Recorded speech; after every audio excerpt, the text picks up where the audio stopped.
बन्धमोक्षाश्च यस्मात् अस्य श्री ब्रह्मरुद्रप्रभृतिसुरनरद्वीषशत्वात्मकस्य विष्णोर्व्यस्ताः समस्ताः सकलगुणनिधिः सर्वदोषो व्यपेतः पूर्णानन्दाव्ययो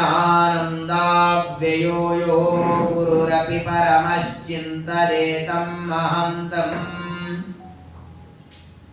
जन्माद्यस्य यतोऽन्वयादितरतश्चार्थेष्वभिज्ञस्वराट् तेने ब्रह्महृदाय आदिकवये मुह्यन्ति यं सूरयः तेजो वारिमृदां यथा विनिमयो यत्र त्रिसर्गो मृषाम् धाम्ना स्वेन सदा निरस्तकुहकं सत्यं परं धीमहि निगमकल्पतरोर्गलितं फलं शुकमुखादमृतद्रवसंयुतं पिबत भागवतं रसमालयं मुहुरहो रसिकाः भुवि भावुकाः यस्य त्रीण्युदितानि वेदवचने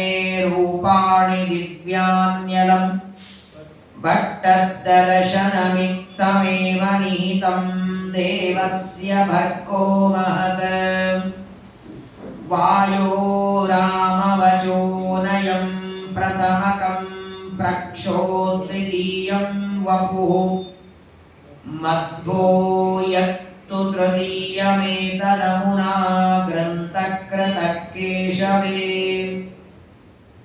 महाव्याकरणाम्बोधिमन्थमानसमन्दरं कवयन्तं रामकीर्त्या हनुमन्तमुपास्महे नमोऽस्तु तात्विका देवाः विष्णुभक्तिपरायणाः धर्ममार्गे प्रेरयन्तो भवन्तः सर्वदेवैः यं प्रव्रजन्तमनुपेतमपेतकृत्यं द्वैपायनो विरहकातर आजुहाव पुत्रेति तन्मयतया तरवोऽपि नेदुः तं सर्वभूतहृदयं मुनिमानतोऽस्मि वक्रतुण्डमहाकाय कोटिसूर्यसमप्रभ निर्विघ्नं कुरु मे देव सर्वकार्येषु सर्वदा आपादमौलिपर्यन्तं गुरूणामाकृतिं स्मरेत् तेन विघ्नाः प्रणश्यन्ति सिद्ध्यन्ति च मनोरथाः श्रीगुरुभ्यो नमः।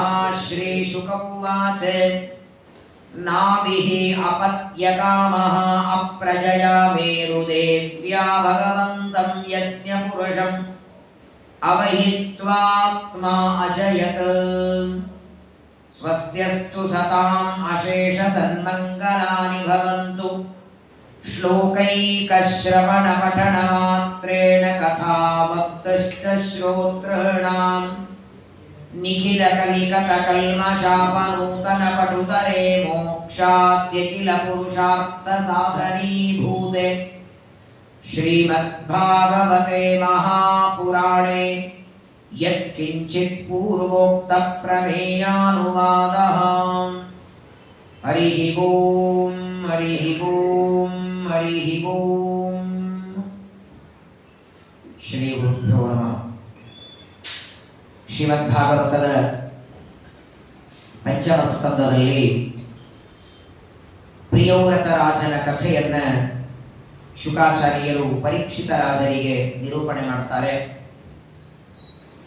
ಸಾಕ್ಷಾತ್ ಮನೋನಿಯಾಮಕ ರುದ್ರದೇವರ ಅವತಾರರಾದ ಶುಕಾಚಾರ್ಯರು ಅನ್ನ ನೀರು ಇಲ್ಲದೆ ಎಲ್ಲಿ ಎದ್ದು ಹೋಗೋದಿಲ್ಲ, ಬರೋದಿಲ್ಲ, ಆಕಳಿಕೆ ತೂಕಳಿಕೆಗಳಿಲ್ಲ. ಒಂದು ಬಾರಿ ಮಂಡಲ ಮಾಡಿಕೊಂಡು ಆ ದರ್ಭೆಗಳ ಮೇಲೆ ಕೂತಿದ್ದಾರೆ. ಪರೀಕ್ಷಿತರು ಕೇಳುವ ಎಲ್ಲ ಪ್ರಶ್ನೆಗಳಿಗೆ ಒಂದಾದ ಮೇಲೆ ಒಂದು ಉತ್ತರವನ್ನ ಕೊಡ್ತಾ ಬೇಸರ ಇಲ್ಲದೆ ಪರೀಕ್ಷಿತನಿಗೆ ಭಾಗವತದ ಉಪದೇಶವನ್ನ ಮಾಡ್ತಾ ಇದ್ದಾರೆ ಶುಕಾಚಾರ್ಯರು. ಇನ್ನೊಬ್ಬರ ಮನಸ್ಸಿನ ಬೇಸರ ಕಳೆಯುವ ದೇವರವರು. ಎಲ್ಲ ದೇವತೆಗಳಿಗೆ ಒಂದೊಂದು ಡಿಪಾರ್ಟ್ಮೆಂಟ್ ಕೊಟ್ಟಿದ್ದಾನೆ. ನಮ್ಮ ಶರೀರದಲ್ಲಿರುವ ಪ್ರಧಾನವಾದ ಅಂಗ ಅಂದ್ರೆ ಮನಸ್ಸು. ನಾವು ಪುಣ್ಯ ಸಂಪಾದನೆ ಮಾಡಲಿ ಪಾಪ ಮಾಡಲಿ, ಪ್ರತಿಯೊಂದು ಪುಣ್ಯ ಪಾಪಗಳಿಗೆ ನಿಯಾಮಕವಾದದ್ದು ಮನಸ್ಸು. ಆ ಮನಸ್ಸನ್ನೇ ಕಂಟ್ರೋಲ್ ಮಾಡುವ ಮನೋನಿಯಾಮಕರಾದ ರುದ್ರದೇವರ ಅವತಾರರಾದ ಶುಕಾಚಾರ್ಯರು ತಮ್ಮ ಮನಸ್ಸನ್ನ ಹಿಡಿತದಲ್ಲಿಟ್ಟುಕೊಂಡು ಯಾವ ಕಡೆಗೆ ಹೋಗುವ ಅಪೇಕ್ಷೆ ಇಲ್ಲದೆ 7 ದಿನಗಳವರೆಗೆ ವಿಸ್ತಾರವಾಗಿ ಭಾಗವತದ ಉಪದೇಶವನ್ನ ಮಾಡ್ತಾ ಇದ್ದಾರೆ. ಸ್ವಯಂಭುವ ಮನುವಿನ ಮಗನಾದ ಪ್ರಿಯವ್ರತ ರಾಜ ವಿವಾಹ ಮಾಡಿಕೊಳ್ಳದೆ ಗೃಹಸ್ಥನಾಗದೆ ಸನ್ಯಾಸಿಯಾಗ್ತೇನೆ, ನನಗೆ ರಾಜ್ಯ ಬೇಡ ಅಂತ ತಂದೆಯ ಆಜ್ಞೆಯನ್ನು ಉಲ್ಲಂಘನ ಮಾಡಿದಾಗ ಸ್ವಯಂಭೂಮನು ಬ್ರಹ್ಮದೇವರನ್ನು ಕುರಿತು ಪ್ರಾರ್ಥನೆ ಮಾಡಿ ಸತ್ಯಲೋಕದಿಂದ ಬ್ರಹ್ಮದೇವರು ಬಂದು ಮೊಮ್ಮಗನಾದ ಪ್ರಿಯವ್ರತನಿಗೆ ಅತ್ಯಂತ ಮಹತ್ವದ ಮಾತುಗಳು ಉಪದೇಶ ಮಾಡುತ್ತಾರೆ. ರಾಜ್ಯವನ್ನ ಸ್ವೀಕಾರ ಮಾಡೋದು ನಿಮ್ಮ ತಂದೆಯ ಆಜ್ಞೆಯಂತ ಮಾತ್ರವಲ್ಲ, ಇದು ನಿನ್ನ ಕರ್ತವ್ಯವೂ ಹೌದು. ರಾಜನಾಗಿ ಪ್ರಜೆಗಳ ರಕ್ಷಣೆ ಮಾಡಿ ಭಗವಂತನ ಸೇವೆಯನ್ನ ಮಾಡಿ ಅನಂತರ ವಿರಕ್ತನಾಗಿ ಸನ್ಯಾಸಿಯಾಗುವಂತ ಬ್ರಹ್ಮದೇವರು ಮೊಮ್ಮಗನಿಗೆ ಉಪದೇಶ ಮಾಡ್ತಾರೆ. ಜ್ಞಾನಿಗಳ ಮಾತು ಮೀರಬಾರದು, ದೊಡ್ಡವರ ಆಜ್ಞೆಯನ್ನ ಪಾಲನ ಮಾಡಬೇಕು ಅಂತ ಬ್ರಹ್ಮದೇವರ ಮಾತನ್ನ ಗೌರವಿಸಿ ಪ್ರಿಯವ್ರತ ರಾಜ ಇಬ್ಬರನ್ನ ವಿವಾಹ ಮಾಡಿಕೊಳ್ಳುತ್ತಾನೆ. ಮೊದಲನೇ ಹೆಂಡತಿ ವಿಶ್ವಕರ್ಮನ ಮಗಳು, ದೇವತೆಗಳ ಶಿಲ್ಪಿ. ಆ ವಿಶ್ವಕರ್ಮನ ಮಗಳಾದ ಬರ್ಹಿಷ್ಮತಿ ಅನ್ನುವ ಕನ್ಯೆಯನ್ನ ವಿವಾಹ ಮಾಡಿಕೊಳ್ಳುತ್ತಾನೆ. 10 ಜನ ಗಂಡು ಮಕ್ಕಳು, ಒಬ್ಬ ಮಗಳು ಹುಟ್ಟುತ್ತಾಳೆ. 11 ಜನ ಮೊದಲನೇ ಹೆಂಡತಿಯಲ್ಲಿ. ಆ 10 ಜನ ಗಂಡು ಮಕ್ಕಳು ಆಗ್ನಿದ್ರ, ಇದ್ಮಜಿಹ್ವ, ಮಹಾವೀರ, ಹಿರಣ್ಯಬಾಹು, ಹಿರಣ್ಯರೇತ, ಘೃತಪೃಷ್ಠ, ಸವನ, ಮೇಧಾತಿಥಿ, ವೀತಿಹೋತ್ರ, ಕವಿ ಎನ್ನುವ 10 ಜನ ಗಂಡು ಮಕ್ಕಳು. 10 ಗಂಡಾದ ಮೇಲೆ ಒಂದು ಹೆಣ್ಣು ಪ್ರಿಯವ್ರತನಿಗೆ ಊರ್ಜಸ್ವತಿ ಎನ್ನುವ ಕನ್ಯಾ. ಅವಳನ್ನೇ ಶುಕ್ರಾಚಾರ್ಯರಿಗೆ ವಿವಾಹ ಮಾಡಿಕೊಡುತ್ತಾರೆ. ದೈತ್ಯ ಗುರುಗಳಾದ ಶುಕ್ರಾಚಾರ್ಯರಿಗೆ ಮಾವಾಗಬೇಕು ಪ್ರಿಯವ್ರತ ರಾಜ. ಶುಕ್ರಾಚಾರ್ಯರ ಹಾಗೂ ಬೃಹಸ್ಪತಿ, ದೇವತೆಗಳ ಗುರುಗಳು ಬೃಹಸ್ಪತಿಗಳು, ದೈತ್ಯ ಗುರುಗಳು ಶುಕ್ರಾಚಾರ್ಯರು. ಇವರಿಬ್ಬರ ಆಸ್ತಿ ಎಷ್ಟಿದೆ? 2 ಮನೆ, 2 ಕಾರು, 2 ಬಾಡಿಗೆ ಕೊಟ್ಟರೆಯೋ ಎಷ್ಟು ಸಂಪತ್ತು, ಅವರಿಗೆ ಎಷ್ಟು ಆಸ್ತಿ ಇದೆ ಅಂತಾರೆ. ಮೇರು ಪರ್ವತದ ಮೇಲಿನ ತುದಿ ಭಾಗ ಎಲ್ಲ ಇವರಿಬ್ಬರದ ಆಸ್ತಿ ಅಂತ. ಶುಕ್ರಾಚಾರ್ಯರು ಬೃಹಸ್ಪತಿಗಳು. ಕಾರಣ, ಶುಕ್ರಾಚಾರ್ಯರಿಗೆ ಕನ್ಯಾದಾನ ಮಾಡಿದಂತಹ ಮಾವ 7 ದ್ವೀಪದ ರಾಜ. ಆದರೆ ಇಷ್ಟು ಸಂಪತ್ತು ಇಬ್ಬರತ್ರ ಇದೆ. ಬೃಹಸ್ಪತಿಗಳಿಗೂ ಸಂಪತ್ತಿಗೆ ಕೊರತೆ ಇಲ್ಲ, ಶುಕ್ರಾಚಾರ್ಯರಿಗೂ ಕೊರತೆ ಇಲ್ಲ. ಆದರೂ ಯಾರಾದರೂ ಯಜ್ಞಯಾಗ ಮಾಡಿಸೋದಕ್ಕೆ ಕರೆದರೆ ತಾವೇ ಓಡಿ ಹೋಗ್ತಾರೆ ಮೊದಲು. ಎಲ್ಲ ಶಾಸ್ತ್ರಗಳೋದಿ ದುರ್ಲಭ ಜ್ಞಾನವ ಕಲ್ಲಿಸಿ ಕೊಡುವ ಗುರುಗಳು, ಬಲ್ಲಿದ ಧನಕ್ಕೆ ಮರುಳಾಗಿ ಇಬ್ಬರು ಸಲ್ಲದ ಪೌರೋಹಿತ್ಯಕ್ಕೊಳಗಾದರು. ಸಲ್ಲದ ಪೌರೋಹಿತ್ಯ ಅಂತೆ. ಸಲ್ಲದ ಪೌರೋಹಿತ್ಯ ಅಂದ್ರೆ ದಕ್ಷಿಣೆಯ ಆಸೆಯಿಂದ ಮಾಡಿಸೋ ಪೌರೋಹಿತ್ಯ. ರಾಮಾಯಣದಲ್ಲಿ ಮರುತ್ತರಾಜನ ಕಥೆ ಬರ್ತದೆ. ಮರುತ್ತರಾಜ ಒಂದು ಯಜ್ಞವನ್ನ ಮಾಡುವುದಕ್ಕೆ ಪುರೋಹಿತರನ್ನ ಬೃಹಸ್ಪತಿಗಳ ತಮ್ಮನಾದ ಸಂವರ್ತ ಅಂತ ಋಷಿಗಳು ಅವರ ಹತ್ರ ಹೋದ. ನಾನೊಂದು ಯಜ್ಞ ಮಾಡ್ತೇನೆ, ನೀವು ಮಾಡಿಸ್ಬೇಕು. ಆ ಯಜ್ಞದಲ್ಲಿ ಹಾಕಿದ ಸಂಪತ್ತೆಲ್ಲ ನಿಮಗೆ ದಕ್ಷಿಣೆಯಾಗಿ ಕೊಡ್ತೇನೆ. ಯಜ್ಞದಲ್ಲಿ ಹಾಕಿದ ಸಂಪತ್ತು ಅಂದ್ರೆ ಏನೋ 2 ಮೊಳದ ಪಂಚೆ, 1-2 ಹುಳ ಹಿಡಿದ ಅಡಿಕೆ, 2-3 ಕೆಜಿ ರೇಷನ್ ಅಕ್ಕಿ ಅಲ್ಲ. ಮರುತ್ತರಾಜನ ಯಜ್ಞದಲ್ಲಿ ಹಾಕಿದ ಸಂಪತ್ತು, ಅದೆಲ್ಲ ಸಂಪತ್ತು ಆರಿಸ್ಕೊಳ್ಳೋದಕ್ಕೆ 1 ವರ್ಷ ಬೇಕು. ಪರ್ವತದಷ್ಟು ರತ್ನ ಮುತ್ತು ಬೆಳ್ಳಿ ಬಂಗಾರವನ್ನ ಆ ಯಜ್ಞ ಮಾಡಿಸಿದ ಆಚಾರ್ಯರಿಗೆ ದಕ್ಷಿಣೆಯಾಗಿ ಕೊಡೋನಿದ್ದ ಮರುತ್ತರಾಜ. ಆ ಒಂದು ಯಜ್ಞ ಮಾಡಿಸಿ ಬಂದರೆ ಆಯಿತು. 10 ತಲೆಮಾರಿನವರೆಗೆ ಇನ್ನೊಬ್ಬರ ಮನೆಗೆ ಪೌರೋಹಿತ್ಯಕ್ಕೆ ಹೋಗೋ ಅವಕಾಶ ಇಲ್ಲ. ನಾವೆಲ್ಲ ಮಂತ್ರ ಪುಷ್ಪ ಹೇಳುವಾಗ ಅವನ ಮಾತು ಬರ್ತದೆ, ಮರುತಸ್ಯ ವಸನ್ನಗ್ರಹೆ ಆವಿಕ್ಷತಸ್ಯ ಕಾಮಪ್ರಿಯೇರ್ ವಿಶ್ವೇ ದೇವಾ ಸಭಾಸತ. ಮರುತ್ತರಾಜನ ಯಜ್ಞದಲ್ಲಿ ವಿಶ್ವೇ ದೇವತೆಗಳ ಸೌಟು ತಗೊಂಡು ಬಡಿಸ್ತಿದ್ರಂತೆ.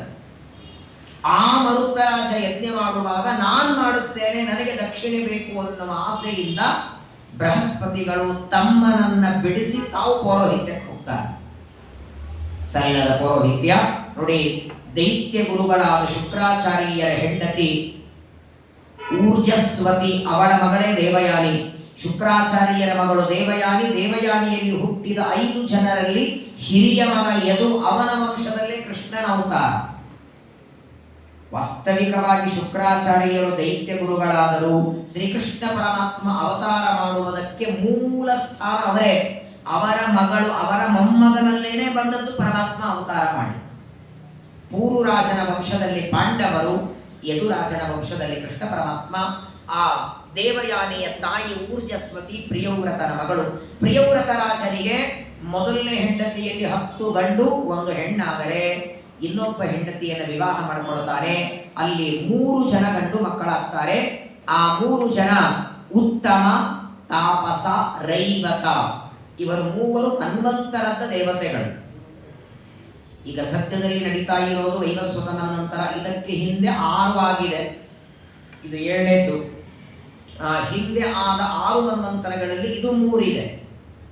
ಮೊದಲನೇದ್ದು ಸ್ವಯಂಭುವ, 2ನೇದ್ದು ಸ್ವಾರೋಚಿಷ, 3ನೇದ್ದು ಉತ್ತಮ, 4ನೇದ್ದು ತಾಪಸ, 5ನೇದ್ದು ರೈವತ, 6ನೇದ್ದು ಚಾಕ್ಷುಷ. 6 ಮನ್ವಂತರಗಳಲ್ಲಿ ತಾಪಸ, ಉತ್ತಮ, ರೈವತ ಈ 3 ಜನ ಮಕ್ಕಳು ಪ್ರಿಯವ್ರತರಿಂದ ಹುಟ್ಟಿ ಬರ್ತಾರೆ. ಒಟ್ಟಾರೆ 13 ಜನ, 14 ಜನ.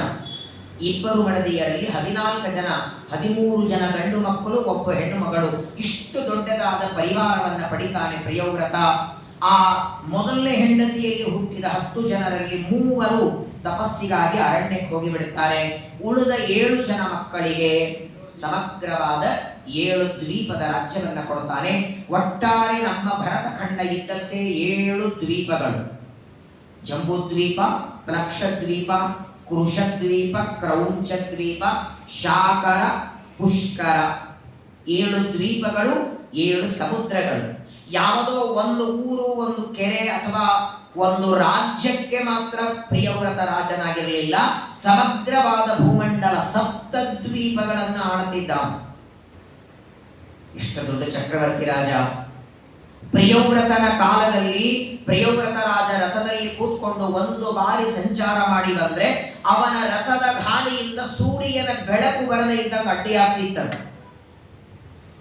ಸೂರ್ಯನ ಪ್ರಕಾಶವು ನಿಲ್ಲಿಸುವಂತಹ ದೊಡ್ಡದಾದ ರಥದಲ್ಲಿ ಕೂತ್ಕೊಂಡು ಪ್ರಿಯವ್ರತ ರಾಜ ಸಂಚಾರ ಮಾಡುತ್ತಿದ್ದ.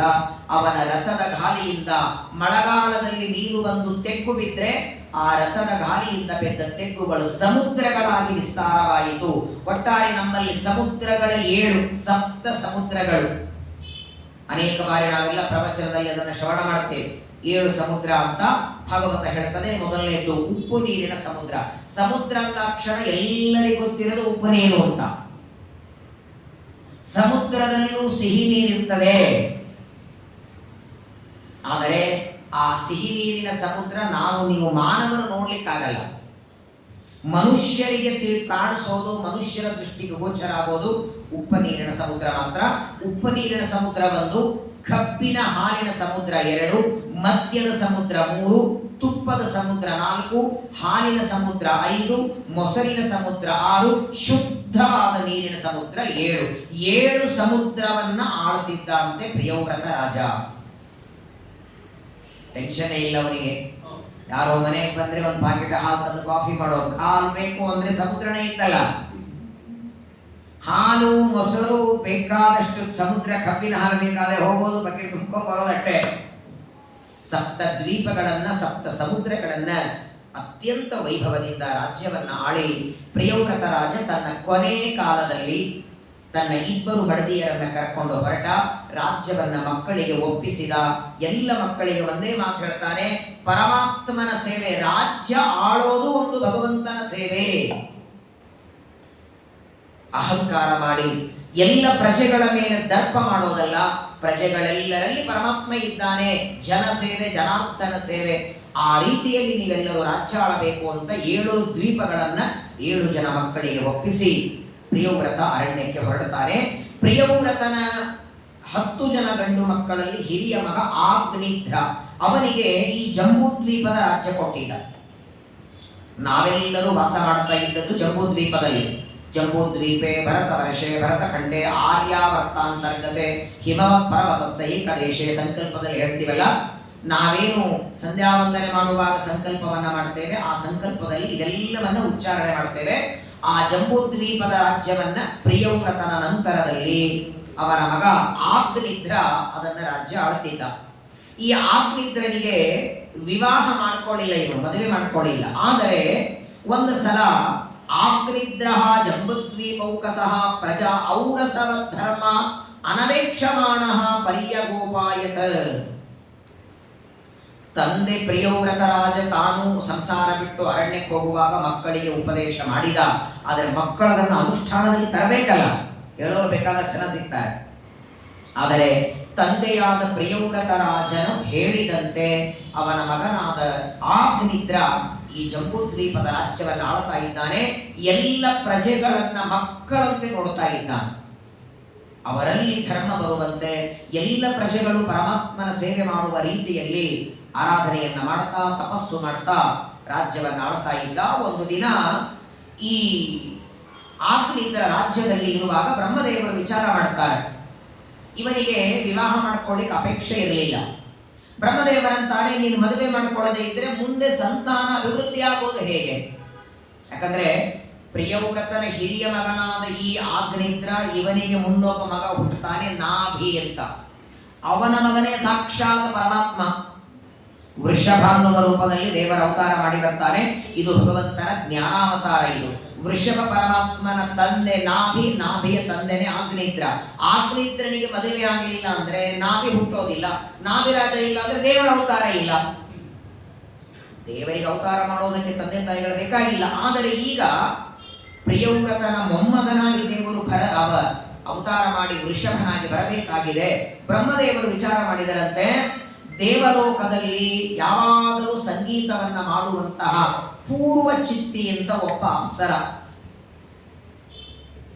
ರಂಭಾ ಊರ್ವಶಿ ಮೇನಕ, ಇವರು ಯಾವಾಗಲೂ ಇಂದ್ರನ ಸಭೆಯಲ್ಲಿ ಹಾಡ್ತಾರೆ.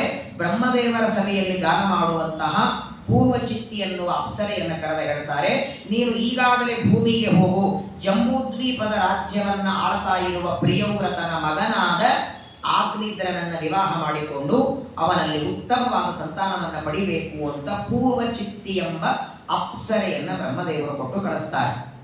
ಬ್ರಹ್ಮದೇವರ ಆಜ್ಞೆಯಂತೆ ಆ ಪೂರ್ವ ಚಿತ್ತಿ ಜಂಬೂದ್ವೀಪಕ್ಕೆ ಬರ್ತಾಳೆ. ಜಂಬೂದ್ವೀಪದಲ್ಲಿ ಆಗ್ನಿಧ್ರ ಪ್ರಿಯವ್ರತನ ಮಗ ರಾಜ್ಯವನ್ನು ಆಳ್ತಾ ಇದ್ದಾನೆ. ಅವನ ಆಶ್ರಮದ ಸುತ್ತಲೂ ಓಡಾಡುತ್ತಿದ್ದಾಳೆ. ಯಾರು ನೀನು ಅಂತ ಕೇಳ್ತಾನೆ. ಆಗ ಪೂರ್ವ ಚಿತ್ತಿ ಹೇಳ್ತಾಳೆ, ನಾನು ಬ್ರಹ್ಮದೇವರಿಂದ ಕಳುಹಲ್ಪಟ್ಟವಳು, ದೇವಲೋಕದ ಅಪ್ಸರೆ. ನೀನು ನನ್ನನ್ನು ವಿವಾಹ ಮಾಡಿಕೊಳ್ಳಬೇಕು ಅಂತ ಬ್ರಹ್ಮದೇವರ ಆಜ್ಞೆ ಇದೆ. ಯಾಕಂದ್ರೆ ನನ್ನಲ್ಲಿ ನೀನೇನು ಮಗನನ್ನ ಪಡಿತೀಯ, ಆ ಮಗನಿಗೆ ಸಾಕ್ಷಾತ್ ದೇವರು ಮಗನಾಗಿ ಬರಬೇಕು. ದೇವರು ನಿನಗೆ ಮೊಮ್ಮಗ ಅಂದ್ರೆ ನಿನ್ನ ಮಗನ ಮಗನಾಗಿ ದೇವರ ಅವತಾರ ಮಾಡಬೇಕಾಗಿದೆ.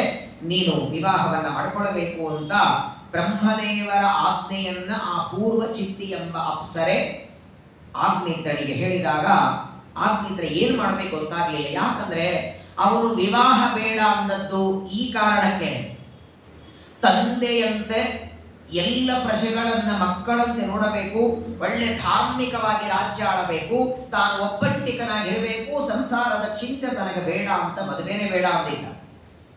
ಆದರೆ ಬ್ರಹ್ಮದೇವರ ಆಜ್ಞೆ ಇದೆ, ಏನ್ ಮಾಡೋ ಹಾಗಿಲ್ಲ.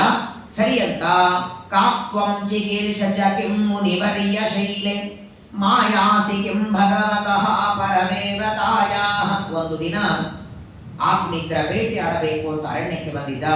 ಅರಣ್ಯದಲ್ಲಿ ಅಲ್ಲಿ ಸಂಚಾರ ಮಾಡುವಂತಹ ಈ ಪೂರ್ವ ಚಿತ್ತಿ ಎಂಬ ಅಪ್ಸರೆಯನ್ನ ನೋಡಿ ಇವಳನ್ನ ವಿವಾಹ ಮಾಡ್ಕೊಳ್ತಾನೆ.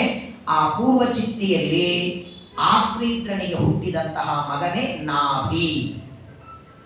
ಈ ನಾಭಿರಾಜ ಆಗ್ನಿಧ್ರನ ಮಗ ಅಂದ್ರೆ ಪ್ರಿಯವ್ರತನ ಮೊಮ್ಮಗ. ಪ್ರಿಯವ್ರತನಿಗೆ ಈಗಾಗಲೇ 10 ಜನರಲ್ಲಿ 3 ಅರಣ್ಯಕ್ಕೆ ಹೋಗಿ ಉಳಿದಂತಹ 7 ಜನರಿದ್ರು. ಆ 7 ಜನರಿಗೆ ಒಂದೊಂದು ದ್ವೀಪದ ರಾಜ್ಯವನ್ನ ಕೊಟ್ಟಿದ್ದ. ರೂಪಂ ತಪೋಧರ ತಪಶ್ಚರತಾಂ ತಪೋಗ್ರಂ ಏತತ್ತು ಕೇನ ತಪಸಾ ಭವತೇಹ ಲಬ್ಧಂ ಚರ್ತುಂ ತಪೋರ್ಹಸಿ ಮಯಾ ಸಹ ಮಿತ್ರಮಹ್ಯಂ ಕಿಂ ವಾ ಪ್ರಸೀದಸಿ ಸ ವೈಭವ ಭಾವನೋ ಮೇ. ಪ್ರಪಂಚದಲ್ಲಿ ಮನುಷ್ಯ ಯಾವುದಾದರೂ ಒಂದು ವಸ್ತುವಿನ ಹಿಂದೆ, ಯಾವುದೋ ಒಂದು ಪದಾರ್ಥದ ಹಿಂದೆ ಬೆನ್ನತ್ತಿ ಬಿಟ್ಟ ಅಂದ್ರೆ ತನ್ನ ಧರ್ಮ ಕರ್ಮಗಳೆಲ್ಲ ಮರೆತು ಬಿಡುತ್ತಾನೆ. ಅದರಲ್ಲಿಯೂ ಯಾವುದೋ ಒಂದು ವಸ್ತುವಿನ ಸೌಂದರ್ಯಕ್ಕೆ ಮನಸೋತುಗಿ ಬಿಟ್ಟ ಅಂದ್ರೆ ದೇವರನ್ನ ಮರಿತಾರೆ. ಈ ಒಂದು ಭಯ ಇತ್ತು ಆಗ್ನೇತ್ರನಿಗೆ ಅನ್ನೋದಕ್ಕಾಗೇನೆ ಅವನು ವಿವಾಹವನ್ನ ಮಾಡಿಕೊಂಡಿರಲಿಲ್ಲ. ಆದರೆ ಪರಮಾತ್ಮನ ಅನುಗ್ರಹ, ದೇವರ ಇಚ್ಛೆ, ಬ್ರಹ್ಮದೇವರ ಮಾತಿನಂತೆ ಆ ಪೂರ್ವಚಿತ್ತಿ ಎಂಬ ಅಪ್ಸರೆಯನ್ನ ವಿವಾಹ ಮಾಡಿಕೊಳ್ಳುತ್ತಾರೆ. ಸಾಮಾನ್ಯವಾಗಿ ನೋಡಿ, ಭಾಗವತದ ಅನೇಕ ಕಡೆಗೆ ನೋಡ್ತೇವೆ, ಅಪ್ಸರಾ ಸ್ತ್ರೀಯರಿಗೆ ಪ್ರತ್ಯೇಕ ವಿವಾಹ, ಅವರಿಗೆ ಒಬ್ಬ ಗಂಡ ಅಂತಿರಲ್ಲ. ಅಪ್ಸರಾ ಸ್ತ್ರೀಯರಿಗೆ ಪರ್ಟಿಕ್ಯುಲರ್ ಆಗಿ ಒಬ್ಬ ಗಂಡ ಅಂತಿರಲ್ಲ. ಅವರು ಯಾವಾಗ ಬೇಕು ಆಗ ಭೂಮಿಗೆ ಬರ್ತಾರೆ, ಯಾರನ್ನ ಬೇಕು ವಿವಾಹ ಮಾಡಿಕೊಳ್ತಾರೆ, ಎಷ್ಟು ಬೇಕು ಅಷ್ಟು ಮಕ್ಕಳನ್ನು ಪಡಿತಾರಾದರೂ ಒಂದು ಮರಿಬೇಡಿ, ಅವರು ಎಷ್ಟೇ ಸಂತಾನವನ್ನ ಪಡೆದ್ರು ಅವರು ಕನ್ಯೆಯಾಗೇ ಇರ್ತಾರೆ.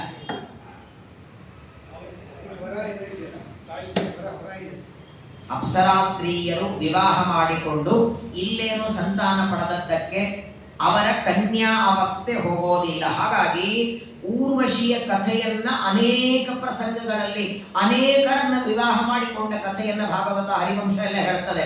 ಒಬ್ಬ ಸ್ತ್ರೀಯನ್ನ 5 ಜನ ವಿವಾಹ ಮಾಡಿಕೊಂಡದ್ದು ದ್ರೌಪದಿಯ ಕಥೆ, ಅದು ಶ್ರೀಮದಾಚಾರ್ಯರು ನಿರ್ಣಯ ಕೊಡ್ತಾ ಇರೋದು ಬೇರೆ. ಒಂದು ಹೆಣ್ಣು ಒಬ್ಬ ಗಂಡನನ್ನ ವಿವಾಹ, ಅಪ್ಸರಾ ಸ್ತ್ರೀಯರು ಮೇಲೆ ಮೇಲೆ ಬೇರೆಯಿಂದ ಮೇಲೆ ಬೇರೆ ಬೇರೆಯವರ ವಿವಾಹ ಮಾಡ್ತಾರೆ. ವ್ಯಭಿಚಾರ ಅಲ್ವಾ ಇದು ಅಂತ ಅವರ ಬಗ್ಗೆ ಅನೇಕ ಮಾತುಗಳು ಬರ್ತದೆ. ಸರ್ವಥಾ ಇದನ್ನ ಶ್ರೀಮದ್ ಭಾಗವತದ ಏಕಾದಶ ಸ್ಕಂದದಲ್ಲಿ ಒಬ್ಬ ಅಪ್ಸರೆ ಬರ್ತಾಳೆ, ಪಿಂಗಲ ಅಂತ. 11ನೇ ಸ್ಕಂದದಲ್ಲಿ ಆ ಪಿಂಗಲ ಅಪ್ಸರೆ ಕಥೆ ಹೇಳ್ತಾರೆ. ಆ ಪಿಂಗಲ ಎಂಬ ಅಪ್ಸರೆ ವಿದೇಹ ನಗರದಲ್ಲಿ ವಾಸ ಮಾಡುತ್ತಿದ್ದು. ಒಂದು ದಿನ ಮನೆಗೆ ಯಾರಾದರೂ ಬರ್ತಾರೆ ಅಂತ ಕಾಯ್ತಾ ಕೂತು, ಕೊನೆಗೆ ಯಾರೂ ಬರದೇ ಇದ್ದಾಗ ದೇವರನ್ನ ಸ್ಮರಣೆ ಮಾಡ್ತಾ ಅಲ್ಲೊಂದು ಮಾತು ಬರ್ತದೆ, ಆ ಪಿಂಗಲ ಎಂಬ ಅಪ್ಸರೆ ಕೃಷ್ಣನನ್ನ ವಿವಾಹ ಮಾಡಿಕೊಳ್ಳಬೇಕು ಅಂತ ಇಚ್ಛೆ ಪಟ್ಲು. ಲಕ್ಷ್ಮೀದೇವಿಯ ಸ್ಥಾನ ಬೇರೆಯವರಿಗೆ ಬರಲ್ಲ ನೋಡಿ. ನಾವು ದೇವತೆಯಾಗಬೇಕು, ವಸಿಷ್ಠ ಆಗಬೇಕು, ವಿಶ್ವಾಮಿತ್ರ ಆಗಬೇಕು ಅಂತ ಅಪೇಕ್ಷೆ ಪಡೋದೇ ತಪ್ಪು. ದೇವರ ಹೆಂಡತಿಯಾಗಬೇಕು ಅಂತ ಅಪೇಕ್ಷೆ ಪಡೋದು ಇನ್ನೂ ಮಹಾ ತಪ್ಪು. ಮತ್ತೆ ಅಪ್ಸರೆಯನ್ನು ದೇವರ ವಿವಾಹ ಮಾಡಿಕೊಂಡಲ್ಲ. ಅನೇಕ ಪ್ರಸಂಗಗಳಲ್ಲಿ ಶ್ರೀಕೃಷ್ಣ ಪರಮಾತ್ಮ ಕಂಸನ ಸಂಹಾರಕ್ಕೆ ಗೋಕುಲದಿಂದ ಮಥುರೆಗೆ ಬರ್ತಾನೆ. ಆ ಕಂಸನಿಗೆ ಗಂಧವನ್ನ ಕೊಡುವ ತ್ರಿವಕ್ರ 3 ಕಡೆಗೆ ಅಂಕುಡೊಂಕಾಗಿದ್ದವಳು. ಆ ತ್ರಿವಕ್ರೆ ಗಂಧ ಕೊಡ್ತಾಳೆ. ಪರಮಾತ್ಮ ಅವಳ ಗದ್ದವನ್ನು ಹಿಡಿದು ಕಾಲ ಮೇಲೆ ಕಾಲನ್ನ ಇಟ್ಟ ಮೇಲೆ ಎತ್ತಿದ. ಒಳ್ಳೆ ಸುಂದರವಾದ ರೂಪ ಬಂತು. ಅವಳು ನನ್ನ ಮನೆಗೆ ಬಂದು ಹೋಗು ಅಂತಾಳೆ. ಆಮೇಲೆ ಬರ್ತೇನೆ ಅಂದ. ಕಂಸನ ಸಂಹಾರ ಮಾಡಿ ಆ ತ್ರಿವಕ್ರೆಯ ಮನೆಗೆ ಹೋಗೋದಲ್ಲ, ಅವಳ ವಿವಾಹ ಮಾಡಿಕೊಳ್ತಾನೆ. ಕೃಷ್ಣನಿಗೆ ಒಬ್ಬ ಮಗ ಹುಟ್ಟುತ್ತಾನಲ್ಲಿ.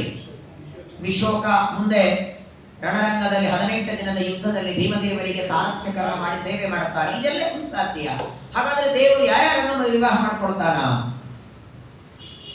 ಅಪ್ಸರಾ ಸ್ತ್ರೀಯರನ್ನು ವಿವಾಹ ಮಾಡಿಕೊಳ್ತಾನೆ, ಯಾರು ಕಂಡವರನ್ನೆಲ್ಲದೆ ವಿವಾಹ ಮಾಡಿಕೊಳ್ತಾನೆ ಅಂತ ಅಲ್ಲಿ ಒಂದು ಮಾತನ್ನ ಹೇಳ್ತಾರೆ. ವಾಸ್ತವಿಕವಾಗಿ ದೇವರು ಯಾರ ಕೈಯನ್ನು ಹಿಡಿದು ವಿವಾಹ ಮಾಡಿಕೊಳ್ಳಬೇಕಾದರೂ ಅಲ್ಲಿ ಲಕ್ಷ್ಮೀದೇವಿಯ ಸನ್ನಿಧಾನ ಅಗತ್ಯವಾಗಿ ಬೇಕು. ತಪಸ್ಸು ಮಾಡಿ ಲಕ್ಷ್ಮೀದೇವಿಯ ಸನ್ನಿಧಾನ ಇದ್ದರೆ ಮಾತ್ರ ವಿವಾಹ ಮಾಡಿಕೊಳ್ಳುತ್ತಾನೆ. ಇನ್ನು ಪ್ರತ್ಯೇಕವಾಗಿ ಅಪ್ಸರಾ ಸ್ತ್ರೀಯರಿಗೆ ವಿವಾಹ ಇಲ್ಲ. ಆದರೆ ದೇವ ಕಾರ್ಯಕ್ಕಾಗಿ ಭೂಮಿಗೆ ಬರ್ತಾರೆ. ಇಲ್ಲಿ ಬಂದು ಒಂದು ಕಾರ್ಯವನ್ನ ಮಾಡಿ ಮತ್ತೆ ತಮ್ಮ ಲೋಕಕ್ಕೆ ಹೋಗಿ ಬಿಡುತ್ತಾರೆ. ಇದು ಚಂದ್ರವಂಶದ ಕಥೆಯನ್ನ ಹೇಳುವಾಗಲೂ ಈ ಮಾತನ್ನ ಹೇಳುತ್ತಾರೆ. ಚಂದ್ರವಂಶದ ಕಥೆಯಲ್ಲಿ ಪುರೂರವರನ್ನ ವಿವಾಹ ಮಾಡಿಕೊಂಡು ಸಂತಾನವನ್ನ ಪಡೆದ ಕಥೆ ಅದು ಮುಂದೆ ಬರ್ತದೆ. ಹಾಗೆ ಇಲ್ಲಿ ಆ ಪೂರ್ವಚಿತ್ತಿ ಎನ್ನುವ ಅಪ್ಸರೆಯನ್ನ ವಿವಾಹ ಮಾಡಿಕೊಂಡು ಆಗ್ನೇತ್ರನಿಗೆ ಮಕ್ಕಳಾಗ್ತಾರೆ. ಆಗ್ನೇತ್ರನಿಗೆ ಒಟ್ಟಾರೆ 9 ಜನ ಮಕ್ಕಳಾಗ್ತಾರೆ. ಆಗ್ನೇತ್ರ ರಾಜಪುತ್ರ ತಾಂ ಅಪ್ಸರಸಾಂ ಏವ ಅನುದಿನಂ ಅಭಿಮನ್ಯಮಾನಃ ತಸ್ಯಾಃ ಸಲೋಕತಾಂ ಶ್ರುತಿಭಿಃ ಅವರುಂಧನ್ ಈಜೆ ಯತ್ರ ಪಿತರೋ ಮೋದಯಂತೆ. ವಿಶೇಷವಾಗಿ 9 ಜನರನ್ನ ವಿವಾಹ ಮಕ್ಕಳನ್ನಾಗಿ ಪಡಿತಾನೆ. ಆ ಸಂತಾನವನ್ನ ಕೊಟ್ಟ ಮೇಲೆ ಮತ್ತೆ ಆ ಪೂರ್ವಚಿತ್ತಿ ಅನ್ನುವ ಅಪ್ಸರೆ ಬ್ರಹ್ಮದೇವರ ಆಜ್ಞೆಯಂತೆ ತಾನು ತನ್ನ ಲೋಕಕ್ಕೆ ಹೋಗಿಬಿಡುತ್ತಾಳೆ. ಅನಂತರದಲ್ಲಿ ಆಗ್ನಿದ್ರ ತನ್ನ ಆಯುಷ್ಯದ ಕೊನೆಯ ಭಾಗದಲ್ಲಿ, ತನ್ನ ವೃದ್ಧಾಪ್ಯದಲ್ಲಿ ಮಗನಾದ ನಾಭಿ, ತನ್ನ 9 ಜನ ಮಕ್ಕಳಲ್ಲಿ ನಾಭಿರಾಜನಿಗೆ ರಾಜ್ಯವನ್ನು ಒಪ್ಪಿಸಿ ತಾನು ಅರಣ್ಯಕ್ಕೆ ಹೊರಡುತ್ತಾನೆ. ಹಿಂದೆಲ್ಲ ಇದೊಂದು ಪದ್ಧತಿ. ಮೊದಲು ಬ್ರಹ್ಮಚರ್ಯದಿಂದ ಗೃಹಸ್ಥರಾಗಿ ವಾನಪ್ರಸ್ಥಾಶ್ರಮವನ್ನ ಕಡ್ಡಾಯವಾಗಿ ಹಿಂದಿನ ಎಲ್ಲ ರಾಜರು ಪಾಲನೆ ಮಾಡ್ತಿದ್ರು. ವಾನಪ್ರಸ್ಥ 2 ಇದೆ. ಮನೆಯಲ್ಲಿ ಇದ್ದುಕೊಂಡೇ ವಾನಪ್ರಸ್ಥ ಆಗಿರಬಹುದು. 3ನೇ ಸ್ಕಂದ ಭಾಗವತದಲ್ಲಿ ಒಟ್ಟಾರೆ ಬ್ರಹ್ಮಚರ್ಯ 4, ಗೃಹಸ್ಥ 4, ವಾನಪ್ರಸ್ಥ 4, ಸನ್ಯಾಸ 4, ಒಂದೊಂದರಲ್ಲಿ 4 ಭಾಗ ಅಂತೆ. ವಾನಪ್ರಸ್ಥರು ಅಂದ್ರೆ ಮನೆ ಬಿಟ್ಟು ಅರಣ್ಯದಲ್ಲಿ ಹೋಗಿರಬೇಕು ಅಂತಿಲ್ಲ. ಮನೆಯಲ್ಲೇ ಇದ್ರೂ ಕೂಡ ಕೇವಲ ಹೆಂಡತಿ ಊಟ ಅವರು ಎದುರಿಗೆ ಬಡಿಸೋದಲ್ಲ, ಒಂದು ತಟ್ಟೆಯಲ್ಲಿ ಬಡಿಸಿ ಕೊಡ್ತಾರೆ, ಅದನ್ನ ತಿನ್ನಬೇಕು, ತಮ್ಮ ಸಾಧನೆ ಮಾಡ್ತಾ ಇರಬೇಕು. ಯಾರ ಜೊತೆಗೆ ಮಾತಿಲ್ಲ, ಕಥೆ ಇಲ್ಲ, ಲೌಕಿಕ ಹರಟೆ ಇಲ್ಲ. ಮನೆಯಲ್ಲೇ ಇದ್ದುಕೊಂಡು ಸಾಧನೆ ಮಾಡ್ತಾ ಹೆಂಡತಿ ಮಕ್ಕಳು ಕೊಟ್ಟದ್ದು ತಿಂತಾರೆ, ಆದರೆ ಅವ್ರ ಜೊತೆಗೆ ಯಾವುದೇ ವ್ಯವಹಾರ ಇಲ್ಲದೆ ಇರೋದು ಒಂದು ವಾನಪ್ರಸ್ಥ ಉಂಟು. ಮನೆಯನ್ನ ಬಿಟ್ಟು ಅರಣ್ಯಕ್ಕೆ ಹೋಗಿ ಅಲ್ಲಿ ಸಿಕ್ಕಂತಹ ಗೆಡ್ಡೆ ಗೆಣಸುಗಳನ್ನು ತಿಂದು ಆಯುಷ್ಯ ಇರುವವರೆಗೆ ಭಗವಂತನ ಆರಾಧನೆ ಮಾಡ್ತಾ ದೇಹ ಬಿಡೋದು ಒಂದು ರೀತಿ ವಾನಪ್ರಸ್ಥ. ಅದನ್ನ ಹಿಂದೆಲ್ಲ ರಾಜರು ಮಾಡ್ತಿದ್ರಂತೆ. ಪ್ರಿಯವ್ರತ ಅದನ್ನ ಮಾಡಿ ಮಗನಾದ ಆಗ್ನಿದ್ರನಿಗೆ ರಾಜ್ಯ ಕೊಟ್ಟ. ಆಗ್ನಿದ್ರ ತನ್ನ ಕೊನೆ ಕಾಲದಲ್ಲಿ ತನ್ನ ಮಗನಾದ ನಾಭಿರಾಜನಿಗೆ ರಾಜ್ಯವನ್ನ ಕೊಟ್ಟು ತಾನು ಕೂಡ ಅರಣ್ಯಕ್ಕೆ ಹೋಗಿಬಿಡುತ್ತಾನೆ. ಈ ನಾಭಿರಾಜ ತಂದೆಯಾದ ಆಗ್ನಿದ್ರನಿಂದ ರಾಜ್ಯವನ್ನ ಪಡೆದ ಮೇಲೆ ಇವನು ವಿವಾಹ ಮಾಡಿಕೊಳ್ಳುತ್ತಾನೆ. ಇವನಿಗೆ ಮೇರುದೇವಿ ಅಂತ ಹೆಂಡತಿ. ಆಗ್ನಿದ್ರನ ಮಗನಾದ ನಾಭಿರಾಜನಿಗೆ ಮೇರುದೇವಿಯನ್ನ ವಿವಾಹ ಮಾಡಿಕೊಳ್ಳುತ್ತಾನೆ. ಸಂಪರೇತೆ ಪಿತರಿ ನವಭ್ರಾತರಃ ಮೇರುದುಹಿತ್ರಃ ಮೇರುದೇವಿಂ ಪ್ರತಿರೂಪಾಂ ಉಗ್ರಗಮುಷ್ಟ್ರೀಂ ಲತಾಂ ರಾಮಾಂ ಶ್ಯಾಮಾಂ ನಾರಿಂ ಭದ್ರಾಂ ದೇವಿಂ ಇತಿ ಸೌಜ್ಞಾ ನವ ಉದವಹನ್. ಮೇರು ಪರ್ವತದ ಅಭಿಮಾನಿ ದೇವತೆ. ಆ ಮೇರು ಪರ್ವತದ ಮಕ್ಕಳಲ್ಲಿ ಮೊದಲನೇ ಮಗಳೇ ಮೇರುದೇವಿ. ಅಂದ್ರೆ ಮೇರು ಪರ್ವತ ಅಂದ್ರೆ ಮೇರು ಪರ್ವತ 1,00,000 ಯೋಜನೆ ಹಿಂದೆ ನೋಡಿ. ಪರ್ವತಗಳಿಗೆಲ್ಲ ಮದುವೆಯಾಗ್ತಿತ್ತು, ಪರ್ವತಗಳಿಗೂ ಮಕ್ಕಳಾಗ್ತಿದ್ರು, ಪರ್ವತಗಳಿಗೂ ಸಂತಾನ ಇತ್ತು. ರಾಮಾಯಣದಲ್ಲಿ ಹನುಮಂತ ದೇವರು ಹಾರಿ ಹೋಗುವಾಗ, ಲಂಕಾಪಟ್ಟಣಕ್ಕೆ ಹೋಗುವಾಗ ಸಮುದ್ರದ ಮಧ್ಯದಿಂದ ಮೈನಾಕ ಪರ್ವತ ಬಂತು. ಆ ಮೈನಾಕ ಪರ್ವತ ರುದ್ರದೇವರ ಭಾವಮೈದ್ನ. ರುದ್ರದೇವರ ಮಾವ ಹಿಮವಂತ ಪರ್ವತನ ಮಗಳು ಪಾರ್ವತಿ. ಹಾಗಾದರೆ ಹಿಂದೆ ಪರ್ವತಗಳಿಗೆ ರೆಕ್ಕೆಗಳಿದ್ದು, ಪರ್ವತಗಳು ಓಡಾಡ್ತಿತ್ತು, ಅವರಿಗೂ ಹೆಂಡತಿ ಮಕ್ಕಳು ಸಂಸಾರ. ಚೇತನ ಅದು ಅಭಿಮಾನಿ ದೇವತೆ. ಪರ್ವತ ಜಡವಾದರೂ ಜಡವಾದ ಪರ್ವತಕ್ಕೆ ಅಭಿಮಾನಿ ದೇವತೆ. ಈಗ ನಮ್ಮಲ್ಲಿ ಗಿಡ ವೃಕ್ಷಗಳನ್ನು ಶ್ರೀಮದಾಚಾರ್ಯ ಚೇತನ ಅನ್ನಲ್ವಾ? ಒಂದು ಗಿಡ ಚೇತನ ಅನ್ನೋದಕ್ಕಾಗಿ ಕಡದಾಗೆಲ್ಲ ಮತ್ತೆ ಚಿಗುತ್ತದೆ. ವೃಕ್ಷ ಗಿಡ ಜಡವಾದರೂ ಒಳಗೊಬ್ಬ ಅಭಿಮಾನಿ ಚೇತನ ಉಂಟು. ಹಾಗಾಗಿ ಆ ಪರ್ವತಗಳಿಗೂ ವಿವಾಹ ಇದೆ, ಮದುವೆ ಇದೆ, ಮಕ್ಕಳೆಲ್ಲ ಇದ್ದಾರೆ. ಹಿಮವಂತ ಪರ್ವತ ರುದ್ರದೇವರಿಗೆ ಮಾವಾದರೆ ಮೇರು ಪರ್ವತನ ಮಗಳು ಮೇರುದೇವಿ. ಆ ಮೇರುದೇವಿಯನ್ನ ಆಗ್ನಿದ್ರನ ಮಗನಾದ ನಾಭಿರಾಜ ವಿವಾಹ ಮಾಡಿಕೊಳ್ಳುತ್ತಾನೆ. ಆದರೆ ನಾಭಿರಾಜ ವಿವಾಹ ಮಾಡಿಕೊಂಡು ಅನೇಕ ವರ್ಷಗಳಾಯಿತು, ಪಾಪ ಸಂತಾನ ಆಗಲಿಲ್ಲ.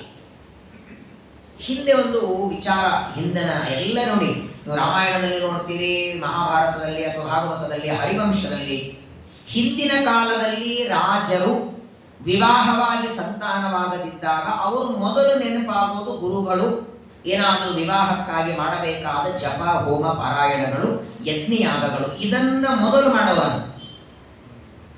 ಇವತ್ತಿನವರಿಗೆ ಅದು ಕೊನೆಯಾಗಿದೆ. ಮೊದಲೆಲ್ಲ ವಿವತಂದೆಲ್ಲ ಮಾಡಿಕೊಂಡು ಮುಗಿಸ್ಕೊಂಡು ಎಲ್ಲ ಡಾಕ್ಟರ್ಗಳ ಹತ್ರ 100,000, 10,000, 1,000, ಲಕ್ಷಾನು ಗಟ್ಟಲೆ ಖರ್ಚು ಮಾಡಿ ಅವರೇನೋ ಕೊಡ್ತಾರೆ, ಅದನ್ನೇನೋ ಔಷಧ ಏನೆಲ್ಲ ಆಗಿ ಕೊನೆಗೆ ಒಂದ್ಸಲ ಹೋಗೋಣ, ಒಂದು ಆಚಾರ ಹತ್ರ ಮಾಡಿಸರಿ ನೋಡೋಣ ಅಂತ ಕೊನೆಗೆ ಇದೊಂದು ಪರಮಾತ್ಮನ ಸಂಕಲ್ಪನೆ. ಸಾಕ್ಷಾತ್ ಪರಮಾತ್ಮ ಶ್ರೀರಾಮನಾಗಿ ದಶರಥನ ಮಗನಾಗಬೇಕಾದರೂ ದಶರಥ ರಾಜ ಪುತ್ರಕಾಮೇಷ್ಟ ಯಾಗವನ್ನ ಮಾಡಿ ರಾಮನನ್ನ ಮಗನಾಗಿ ಪಡೆದರು. ಇಲ್ಲಿ ನೋಡಿ, ನಾಭಿರಾಜ ಆಗ್ನಿದ್ರನ ಮಗ, ಪ್ರಿಯವ್ರತನ ಮೊಮ್ಮಗ. ಈ ಆಗ್ನಿದ್ರ ಮೇರುದೇವಿಯನ್ನ ವಿವಾಹ ಮಾಡಿಕೊಂಡ ಮೇಲೆ ಇವನು ಅನೇಕ ವರ್ಷಗಳವರೆಗೆ ತಪಸ್ಸು ಮಾಡಬೇಕು, ಪ್ರತಿನಿತ್ಯದಲ್ಲಿ ಯಜ್ಞ ಮಾಡುತ್ತಿದ್ದ. ಒಂದು ವೈಶ್ವದೇವನೇ ನಿತ್ಯ ಮಾಡ್ಲಿಕ್ಕಾಗಲ್ಲ. ಒಂದು ದಿನ ಮಾಡಿದ್ರೆ 2 ದಿನ ಬಿಟ್ಟಿರ್ತೇವೆ. ಮಾಡಿದರೂ ವೈಶ್ವದೇವದಲ್ಲಿ ಬಹಳ ಆದರೆ ಒಂದು 12-13 ಆಹುತಿ ಇರ್ತದೆ. ಅಲ್ಲ, ಪ್ರತಿನಿತ್ಯದಲ್ಲಿ ದೊಡ್ಡದಾದ ಕುಂಡವನ್ನ ಹಾಕಿ ಎಳ್ಳು, ತುಪ್ಪ, ಪುರೋಡಾಶ ಹಿಂದೆಲ್ಲ ಮಾಡೋರು.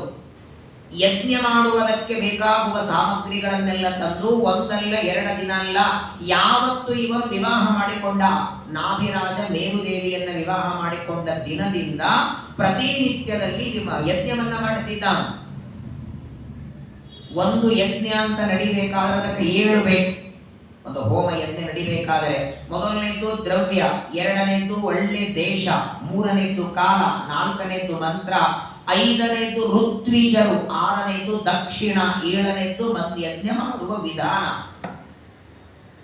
ಇದು 7 ಅತ್ಯಂತ ಅವಶ್ಯಕವಾದದ್ದು. ಆ ನಾಭಿರಾಜ ಹೆಂಡತಿಯಾದ ಮೇರುದೇವಿಯನ್ನ ಕೂಡಿಸಿಕೊಂಡು ಪ್ರತಿನಿತ್ಯದಲ್ಲಿ ಯಜ್ಞವನ್ನ ಮಾಡಿ ಎಲ್ಲ ದೇವತೆಗಳಿಗೆ ಆಹುತಿಯನ್ನ ಕೊಡಬೇಕು. ಯಾಕೆ ಯಜ್ಞ ಮಾಡುತ್ತಿದ್ದ? ದೇವರು ಪ್ರೀತನಾಗಲಿ, ದೇವರು ಸಂತೋಷ ಪಡಲಿ ಅಂತ ದೇವರ ಪ್ರೀತಿಗಾಗಿ ಪ್ರತಿನಿತ್ಯದಲ್ಲಿ ಯಜ್ಞವನ್ನ ಮಾಡುತ್ತಿದ್ರೆ ಒಂದು ದಿನ ಋತ್ವಿಜರೆಲ್ಲ ಮಂತ್ರ ಹೇಳ್ತಿದ್ದಾರೆ. ನಾಭಿರಾಜ ಕೂತಿದ್ದಾನೆ, ಯಜ್ಞ ಕುಂಡದಲ್ಲಿ ಆಹುತಿ ಹಾಕ್ತಾ ಇದ್ದಾರೆ. ಇನ್ನೂ ಯಜ್ಞದ ಪೂರ್ಣಾಹುತಿ ಆಗಿಲ್ಲ. ಯಜ್ಞವನ್ನ ಪೂರ್ಣ ಮಾಡಿ ಮಂತ್ರ ಹೇಳಿ ಪೂರ್ಣಾಹುತಿ ಹಾಕಬೇಕು. ಅಷ್ಟೊತ್ತಿಗೆ ಯಜ್ಞ ಕುಂಡದಿಂದ ಸಾಕ್ಷಾತ್ ಪರಮಾತ್ಮ ಮೇಲೆ ಬಂದ. ನಾಭಿರಾಜ ಮಾಡುವ ಯಜ್ಞ ಕುಂಡದಿಂದ ಸಾಕ್ಷಾತ್ ಪರಮಾತ್ಮ ಒಳ್ಳೆ ಸುವರ್ಣಮಯವಾದ ಬಂಗಾರದ ಬಣ್ಣದಿಂದ ಯುಕ್ತವಾದ ಪೀತಾಂಬರ ಉಟ್ಟುಕೊಂಡಿದ್ದಾನೆ. ತಲೆ ಮೇಲೆ ಕಿರೀಟ ಹಾಕೊಂಡಿದ್ದಾನೆ. ಶಂಖ, ಚಕ್ರ, ಗದ, ಪದ್ಮವನ್ನ ಧಾರಣ ಮಾಡಿದ್ದಾನೆ. ಕೊರಳಲ್ಲಿ ವನಮಾಲೆಗಳ ಹಾಕೊಂಡಿದ್ದಾನೆ. ಉತ್ತಮವಾದ ರೇಷ್ಮೆಯ ಉತ್ತರೀಯ ವಸ್ತ್ರವನ್ನು ಹೊಂದಿಕೊಂಡಿದ್ದಾನೆ. ಕೊರಳಲ್ಲಿ ಕೌಸ್ತುಭ ಮಣಿಯನ್ನು ಹಾಕೊಂಡಿದ್ದಾನೆ. ಹಣೆಯಲ್ಲಿ ತಿಲಕ ಹಚ್ಚಿಕೊಂಡಿದ್ದಾನೆ. ಅತ್ಯಂತ ಸುಂದರವಾದ, ಕೇವಲ ಅಲ್ಲಿ ಇರುವ ಋತ್ವಿಜರು, ಅಲ್ಲಿ ಯಜ್ಞ ಮಾಡೋ ವ್ಯಕ್ತಿಗಳ ಮಾತ್ರವಲ್ಲ, ಇಡೀ ಜಗತ್ತಿನಲ್ಲಿದ್ದ ಪ್ರಜೆಗಳೆಲ್ಲರೂ ನೋಡಿ ಆನಂದ ಪಡುವಂತಹ ಒಂದು ರೂಪ ಆ ಸಮುದ್ರ ಯಜ್ಞ ಕುಂಡದಿಂದ ಮೇಲೆ ಬರ್ತಾ ಇದೆ. ಆ ಭಗವಂತನ ರೂಪವನ್ನು ನೋಡಿ ಆಶ್ಚರ್ಯ ಆಗ್ತದೆ ಎಲ್ಲರಿಗೆ. ಬೇಕಾದಷ್ಟು ಬಾರಿ ನಾವು ಎಲ್ಲ ಯಜ್ಞ ಮಾಡ್ತೇವೆ, ಪೂರ್ಣಾಹುತಿನೂ ಹಾಕ್ತೇವೆ. ನಾವು ಮಾಡೋ ಯಜ್ಞದಲ್ಲಿ ಯಾರು ಬರಬೇಕು? ಕಟ್ಟಿಗೆ ಚೆನ್ನಾಗಿದ್ರೆ ಹೊಗೆ, ಇಲ್ಲಾರ ಹೊಗೆ ಬರಬೇಕು. ಹಿಂದಿನ ಕಾಲದಲ್ಲಿ ಮಂತ್ರಗಳು, ಋತ್ವಿಜರು ಮಂತ್ರ, ದಕ್ಷಿಣ, ಆಹುತಿ ಹಾಕುವ ದ್ರವ್ಯ. ಇವತ್ತು ಎಲ್ಲದರಲ್ಲಿ ಏನೋ ಒಂದು ಸ್ವಲ್ಪ ಆಗಿರ್ತದೆ. ಆಹುತಿಯ ದ್ರವ್ಯದಲ್ಲಿ ಏನೋ ವ್ಯತ್ಯಾಸ ಆಗಿರ್ತದೆ, ಮಂತ್ರಗಳಲ್ಲಿ ಮಾಡೋರಲ್ಲಿ, ಅಥವಾ ನಮ್ಮಲ್ಲೇ ಒಂದು 100 ಸಮಸ್ಯೆಗಳೇನೋ. ಬೆಳಗ್ಗೆ ಬಂದು 6 ಗಂಟೆಗೆ ಬಂದು 10-10:30 ಯಜ್ಞ ಆಗಿ ಹೋಮ ಮುಗಿದ ಮೇಲೆ ಅಲ್ಲಿವರೆಗೆ ತಡ್ಕೊಳಿಕ್ಕಾಗಲ್ಲ. ಬೆಳಗ್ಗೆ ಒಂದು ಪಾರ್ಕನೋ ಕಾಫಿನೋ ಕೊಡು ಬಂದ್ಬಿಟ್ಟಿರ್ತಾರೆ. 100 ಸಮಸ್ಯೆಗಳು ಮನುಷ್ಯನಿಗೆ. ಆದರೂ ಇದೊಂದು ದೇವರ ಅನುಗ್ರಹ. ನಾವು ಮಾಡುವ ಯಜ್ಞಯಾಗಗಳಲ್ಲಿ 100 ತಪ್ಪುಗಳಿದ್ದರೂ ಇದು ಬೇಡ ಅಂತ ದೇವರ ಅದನ್ನು ಒತ್ತಲ್ಲ. ನಾವು ಕೊಟ್ಟ ಆಹುತಿಯನ್ನು ಸ್ವೀಕಾರ ಮಾಡ್ತಾನೆ. ಆದರೆ ನಾಭಿರಾಜನ ಆ ಭಕ್ತಿ, ಅವನ ಶ್ರದ್ಧೆ, ಅವನ ಮಾಡುವಂತಹ ಯಜ್ಞ ಮಂತ್ರ, ಆ ಋತ್ವಿಜರು ಹೇಳುವ ಮಂತ್ರಗಳನ್ನು ನೋಡಿ ಯಾವಾಗ ಪರಮಾತ್ಮ ಅತ್ಯಂತ ಸುಂದರವಾದ ರೂಪದಿಂದ ಯಜ್ಞಕುಂಡದಿಂದ ಮೇಲೆ ಬಂದಾಕ್ಷಣ ಆ ಯಜ್ಞದಲ್ಲಿ ಮಂತ್ರ ಹೇಳುವ ಋತ್ವಿಜರೆಲ್ಲ ದೇವರಿಗೆ ನಮಸ್ಕಾರ ಮಾಡಿದರು. ಎಲ್ಲ ಋತ್ವಿಜರು ಮಂತ್ರ ಹೇಳೋರಂತಾರೆ, ಅರ್ಹಸಿ ಮುಹುಹು ಅರ್ಹತಂ ಆರಹಣಂ ಅಸ್ಮಾಕಂ ಅನುಪತನಾಂ ನಮೋ ನಮಃ ಯುಕ್ತೇ ವತ್ಸದುಪಶಿಕ್ಷಿತಂ ಕೋರ್ಹತಿ ಪುಮಾನ್ ಪ್ರಕೃತಿ ಗುಣಂ ವ್ಯತಿರಿಕ್ತಂ ಅತಿ ಮನೀಷಃ ಈಶ್ವರಸ್ಯ ಪ್ರಕೃತಿ ಪುರುಷಯೋಃ ಪರಸ್ಯ ಅವ್ಯಕ್ತರ್ನಮತಿರ್ನಾಮ ರೂಪಾಶ್ಚ ಕೃತಿ ರೂಪಂ ಅನುಗುಣಂ. ಪಕ್ಕದಲ್ಲಿ ಕೂತಂತಹ ರಾಜನಿಗೆ, ಯಜ್ಞ ಮಾಡುವ ನಾಭಿರಾಜನಿಗೆ ಮಂತ್ರ ಹೇಳುವ ಋತ್ವಿಜರಂತಾರೆ, ನೋಡು, ಇವತ್ತಿನವರೆಗೆ ಅನೇಕ ಕಡೆಗೆ ನಾವೆಲ್ಲ ಮಂತ್ರ ಹೇಳಿ ಯಜ್ಞ ಮಾಡಿಸಿದ್ದೇವೆ. ಆದರೆ ನೀನು ಮಾಡುವ ಯಜ್ಞದಲ್ಲಿ ಸಾಕ್ಷಾತ್ ಒಬ್ಬ ವ್ಯಕ್ತಿ ಯಜ್ಞಕುಂಡದಿಂದ ಬಂದಿದ್ದಾನೆ. ಇವನು ಸಾಮಾನ್ಯ ವ್ಯಕ್ತಿಯಲ್ಲ, ಯಜ್ಞ ಪುರುಷನಾದ ಪರಮಾತ್ಮ ಬಂದಿದ್ದಾರೆ. ಇವನ ಪೂಜೆಯನ್ನ ಮಾಡು, ಅರ್ಘ್ಯಪಾದ್ಯಗಳಿಂದ ಭಗವಂತನ ಪೂಜೆಯನ್ನ ಮಾಡುವಂತ ಆ ರಾಜನಿಗೆ, ನಾಭಿರಾಜನಿಗೆ ಎಲ್ಲ ಪ್ರಜೆಗಳ ಮಂತ್ರ ಹೇಳುವ ಋತ್ವಿಜರೆಲ್ಲ ಹೇಳ್ತಾರೆ. ಆಗ ನಾಭಿರಾಜ ತನ್ನ ಪರಿವಾರದಿಂದ ಕೂಡಿಕೊಂಡು ಯಜ್ಞಕುಂಡದಿಂದ ಅವತಾರ ಮಾಡಿದ ಭಗವಂತನನ್ನ ಸ್ತೋತ್ರ ಮಾಡ್ತಾರೆ, ಪೂಜೆ ಮಾಡ್ತಾರೆ. ಅರ್ಘ್ಯ, ಪಾದ್ಯ, ಆಚಮನ, ಮಧುಪರ್ಕ, ಪುನರಾಚಮನ, ಷೋಡಶ ಉಪಚಾರಗಳಿಂದ ಆ ಪರಮಾತ್ಮನನ್ನ ಪೂಜೆ ಮಾಡಿ ಕೊನೆಗೆ ಆ ಯಜ್ಞಕುಂಡದಿಂದ ಅವತಾರ ಮಾಡಿದ ದೇವರಂತಾನೆ, ಸರಿ ನಾನೇನು ನಿಮ್ಮ ಪೂಜೆಗೆ ಸಂತುಷ್ಟನಾಗಿ ಬಂದಿದ್ದೇನೆ, ಏನು ಬೇಕು ವರ ಬೇಡ್ಕೊಳ್ಳಿ ಕೊಡ್ತೇನೆ ಎಂದ. ವಾಸ್ತವಿಕವಾಗಿ ಯಜ್ಞಕುಂಡದಿಂದ ಬಂದದ್ದು ದೇವರು ಅನುಗ್ರಹ ಮಾಡೋದಕ್ಕೇನೆ. ಆದರೆ ಅಷ್ಟು ಜನರಲ್ಲಿ ದೇವರ ಮುಂದೆ ವರ ಯಾರು ಬೇಡಬೇಕು? ನಿಜವಾಗಿ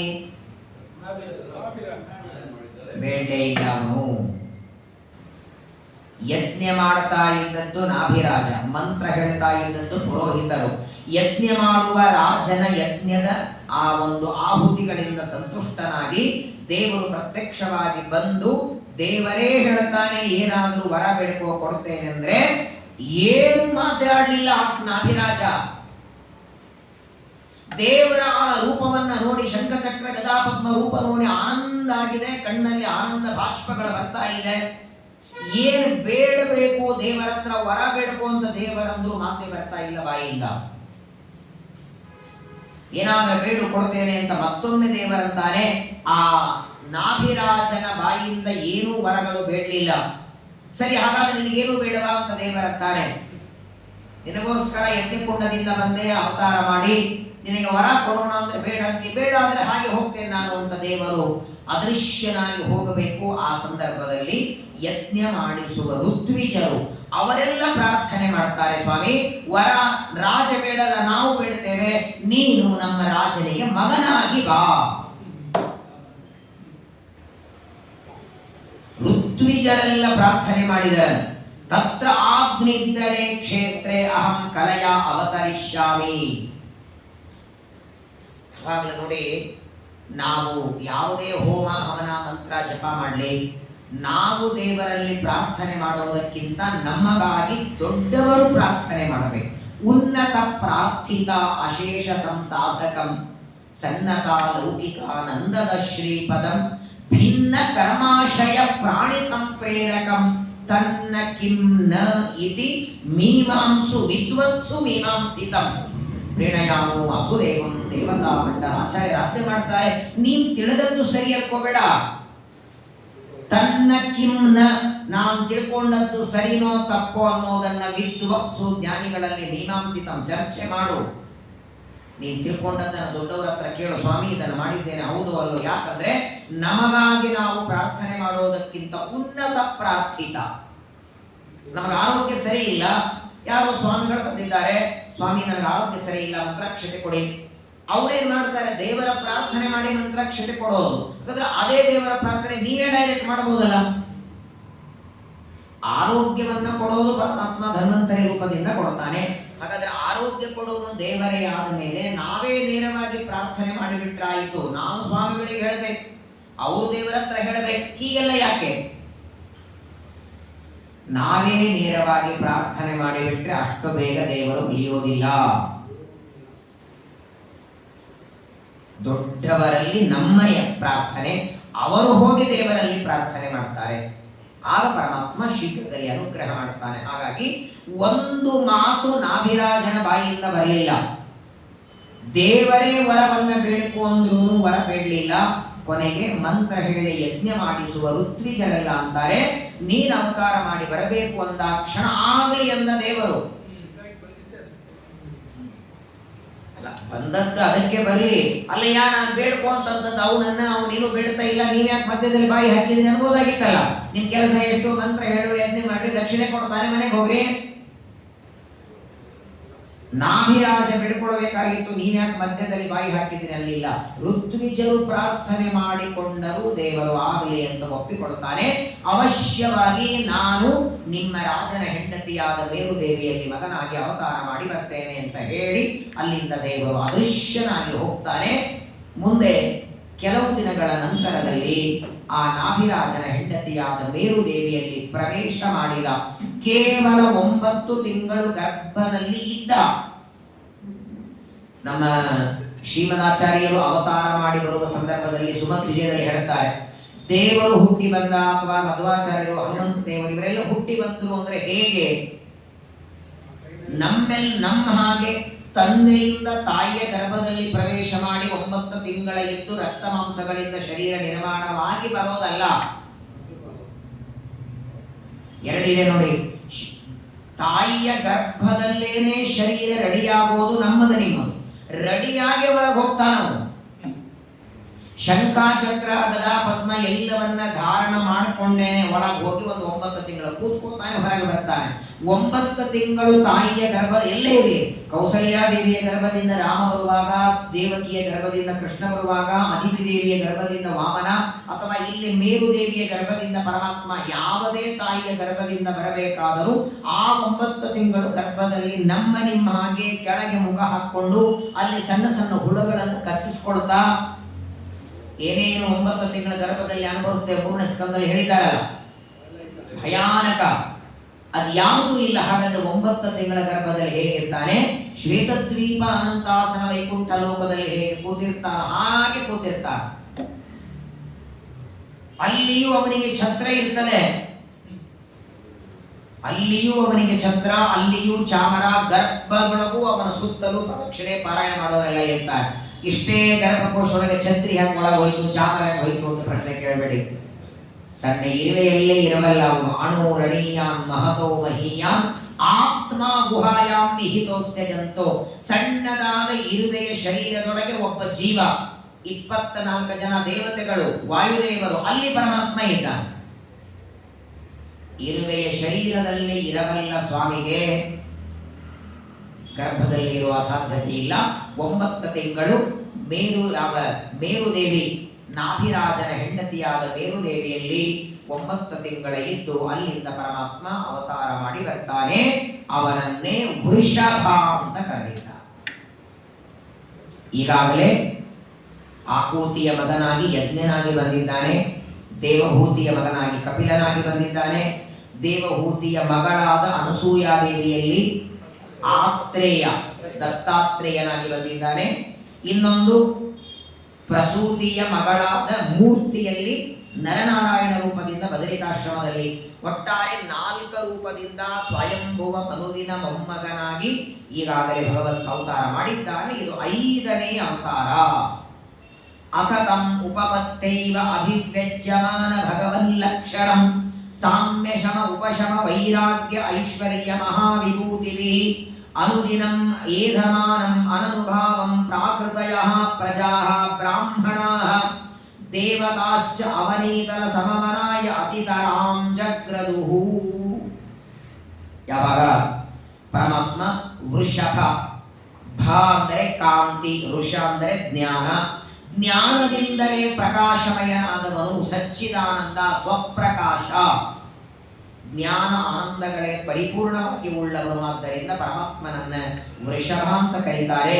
32 ಲಕ್ಷಣಗಳಿಂದ ಯುಕ್ತವಾದ ಅತ್ಯಂತ ಸುಂದರವಾದ ಶರೀರದಿಂದ ಆ ಮೇರುದೇವಿಯ ಗರ್ಭದಿಂದ ದೇವರ ಅವತಾರ ಮಾಡ್ತಾನೆ. ಯಾವಾಗ ದೇವರು ನಾಭಿರಾಜನ ಮಗನಾಗಿ ಅವತಾರ ಮಾಡಿದನೋ ಇಡೀ ಜಗತ್ತಿನಲ್ಲಿದ್ದ ಪ್ರಜೆಗಳಿಗೆಲ್ಲ ಆನಂದ ಆಯಿತು. ನಮಗೊಬ್ಬ ಒಳ್ಳೆ ರಾಜ ಸಿಕ್ಕ. ಈಗಾಗಲೇ ಪ್ರಿಯವ್ರತ ರಾಜ್ಯ ಆಗಿದೆ. ಪ್ರಿಯವ್ರತರ ನಂತರದಲ್ಲಿ ಆಗ್ನಿದ್ರ, ಅವನ ಮಗ ನಾಭಿ. ಈಗ ನಾಭಿರಾಜನ ಮಗನಾಗಿ ದೇವರೇ ಸಾಕ್ಷಾತ್ಕಾರ ಅವತಾರ ಮಾಡಿದ್ದಾನೆ. ಪರಮಾನಂದವಾಗಿ ಪರಮಾತ್ಮನಿಗೆ ನಾಮಕರಣವನ್ನು ಹೆಸರನ್ನ ಇಡುತ್ತಾರೆ.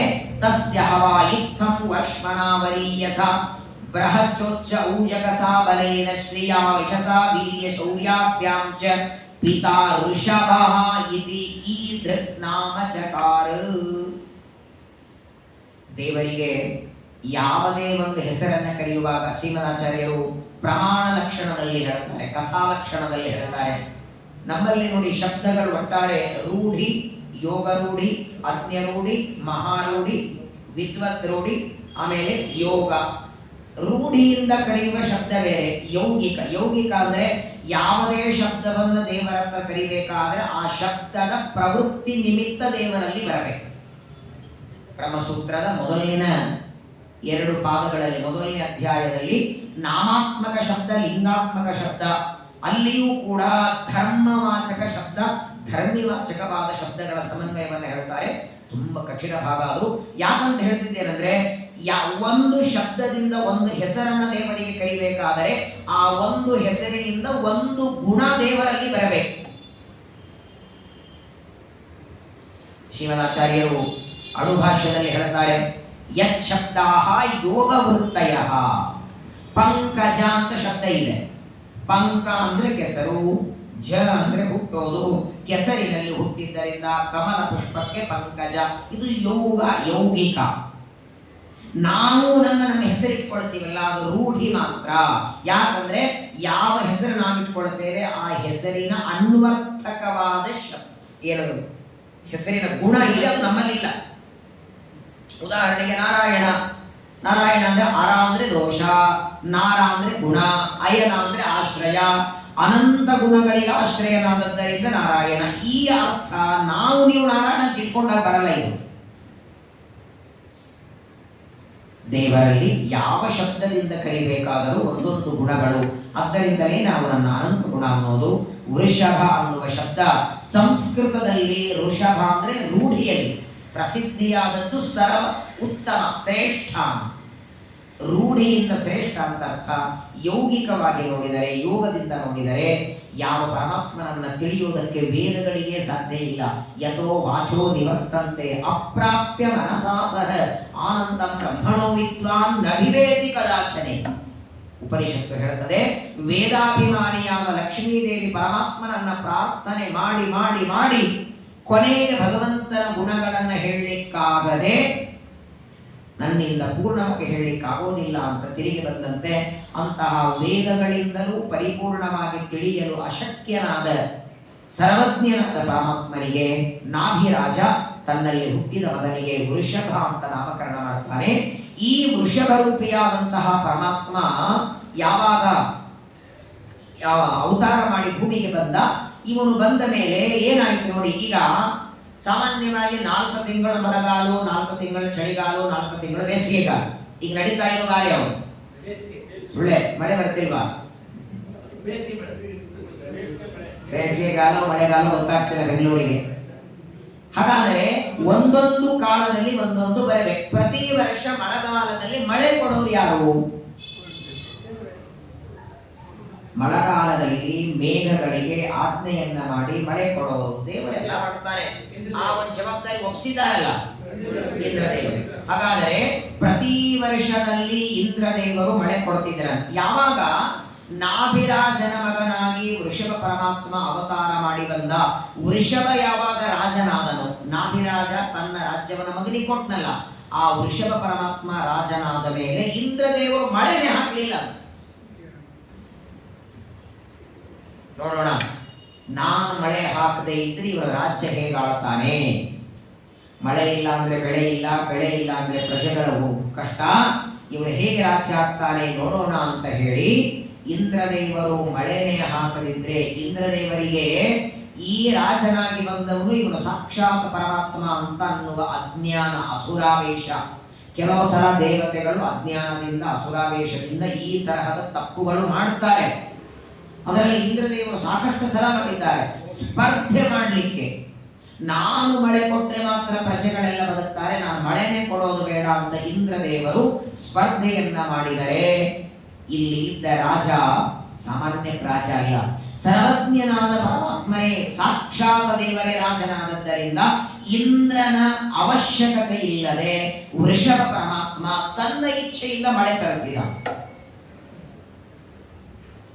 ಯಾವಾಗ ಇಂದ್ರದೇವರಿಗೂ ಮರೆತು ಬಿಟ್ಟು ಇಂದ್ರನನ್ನು ಕರೆಸದೆ ಇಂದ್ರನ ಪೂಜೆ ಮಾಡದೇನೆ ಯಾವಾಗ ಮಳೆ ಬಂತೋ ಆಗ ಮಾತ್ರ ಇಂದ್ರದೇವರಿಗೆ ಅಹಂಕಾರ ಹೋಯಿತು. ಇವನು ಯಾರೋ ನನಗಿಂತಲೂ ಮೇಲಿದ್ದಾನೆ, ನಾನೇ ಮಳೆ ಕೊಡ್ತೇನೆ, ನಾನು ಮಳೆ ಕೊಟ್ಟರೆ ಪ್ರಜೆಗಳು ಬದುಕ್ತಾರೆ ಅಂತ ನಾನು ಅನ್ಕೊಂಡಿದ್ದೆ, ಇವನು ನನಗೂ ಮೀರಿಸ್ತಾನೆ, ಯಾರಿರಬೇಕು ಅಂತ ಇಂದ್ರದೇವರು ಕೆಳಗೆ ಬಂದು ಪರಮಾತ್ಮನನ್ನ ಪ್ರಾರ್ಥನೆ ಮಾಡ್ತಾರೆ.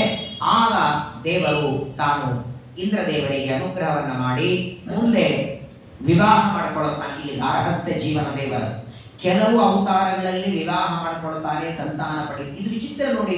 ವೃಷಭಾವತಾರ ಮೊದಲು ಬ್ರಹ್ಮಚರ್ಯ, ಆಮೇಲೆ ಗೃಹಸ್ಥ, ಕೊನೆಗೆ ವಾನಪ್ರಸ್ಥ, 3 ತೋರಿಸ್ತಾನೆ. ಸನ್ಯಾಸ 4 ಆಶ್ರಮಗಳು, ಇದು ಒಂದೇ ಆಶ್ರಮ, ಒಂದೇ ಅವತಾರದಲ್ಲಿ ತೋರಿಸ್ಬಿಡ್ತಾರೆ.